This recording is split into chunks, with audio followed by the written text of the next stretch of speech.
Bonsoir Christophe Jacobizine. Bonsoir Gilles. En l'espace de quelques minutes, à 18h, François Hollande a fait un pas de côté sur deux dossiers importants. Le premier, c'est celui des rythmes scolaires. Oui, François Hollande est un négociateur sur le budget. Il avait entendu le cri d'alarme des entrepreneurs. En Europe, il avait réussi à forcer la main d'Angela Merkel en s'alliant aux Espagnols et aux Italiens. Et bien aujourd'hui, il a voulu envoyer un message de compromis, apparemment, aux élus locaux réunis pour le Congrès des maires.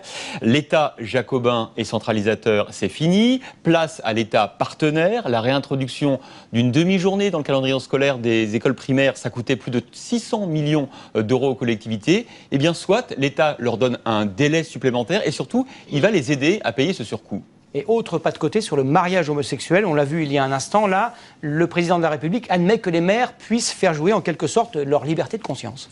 Oui, alors ça c'est un peu plus étonnant parce que le président de la République a confirmé effectivement que la loi serait quand même bien examinée et que les maires seront tenus effectivement de les faire appliquer, ces unions, mais en déléguant par exemple à leurs adjoints ou à des conseillers municipaux, mais en parlant justement de liberté de conscience. Le président de la République soulève des questions juridiques complètement inédites. La République laïque peut-elle reconnaître aux maires une clause de conscience sur un acte d'état civil? Deuxième question, Gilles, dans quel autre cas la République autorise-t-elle un maire à invoquer ses convictions personnelles pour ne pas appliquer lui-même la loi?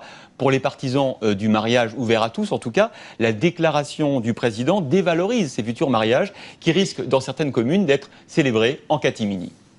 Merci beaucoup Christophe pour cet éclairage et ces explications.